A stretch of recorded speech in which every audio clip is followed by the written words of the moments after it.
Megastar Chiranjeevi మరోసారి box office ను షేక్ చేయడానికి సిద్ధమవుతున్నారు. ఆయన కెరియర్ లో 158వ చిత్రంగా తెరకెక్కుతున్న మెగా 158 పై అధికారికంగా కీలక అప్డేట్ వెలువడింది. ఇప్పటికే భారీ అంచనాలు నెలకొన్న ఈ ప్రాజెక్ట్ కు ముహూర్తం ఫిక్స్ అయినట్లు సినీ వర్గాలు చెబుతున్నాయి. గతంలో బ్లాక్ బస్టర్ గా నిలిచిన వాల్తేరు వీరయ్య తర్వాత అదే కాంబినేషన్ లో ఈ సినిమా వస్తుండటంతో అభిమానుల్లో ఉత్సాహం రెట్టింపైంది. దర్శకుడు బాబీ ఈసారి మరింత మాస్ ఎమోషనల్ ఎలిమెంట్స్ తో కథను సిద్ధం చేసినట్లు సమాచారం. తాజా వివరాల ప్రకారం ఈ సినిమా రెగ్యులర్ షూటింగ్ ఏప్రిల్ 20, 2026 నుంచి ప్రారంభం కానుంది.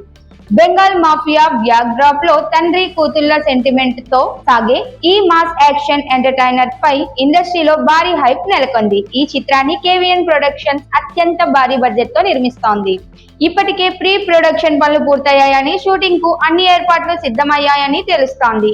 కాస్టింగ్ విషయంలో కూడా మేకర్స్ పెద్ద ప్లాన్ తో ముందుకు వెళ్తున్నారు. చిరంజీవికి జోడీగా నేషనల్ అవార్డు విన్నర్ ప్రియమణి నటించనున్నట్లు సమాచారం. కూతురి పాత్రలో ప్రీతి ముకుందన్ కనిపించనుండగా, మలయాళ super star Mohan Lal powerful police officer గా కీలక పాత్ర పోషించనున్నారనే వార్తలు అభిమానుల్లో ఎగ్జైట్మెంట్ పెంచుతున్నాయి. మరోవైపు బాలీవుడ్ దర్శకుడు నటుడు అనురాగ్ కాశ్యప్ విలన్ పాత్రలో కనిపించే అవకాశం ఉందని టాక్ వినిపిస్తోంది. మాఫియా బ్యాక్ డ్రాప్ కావడంతో యాక్షన్ సీక్వెన్స్ లు హై వోల్టేజ్ లో ఉండబోతున్నాయని సమాచారం. వాల్తేరు వీరయ్యను మించి ఈ సినిమా మెగా అభిమానులకు పక్కా మాస్ ట్రీట్ ఇవ్వబోతోందని మేకర్స్ నమ్మకంగా ఉన్నారు. ప్రస్తుతం ఈ ప్రాజెక్టు పై ఉన్న బజ్ చూస్తుంటే వచ్చే ఏడాది సంక్రాంతి రేస్ లో మెగా 158 పెద్ద సెన్సేషన్ అవ్వడం ఖాయమనే అభిప్రాయం వ్యక్తమవుతోంది.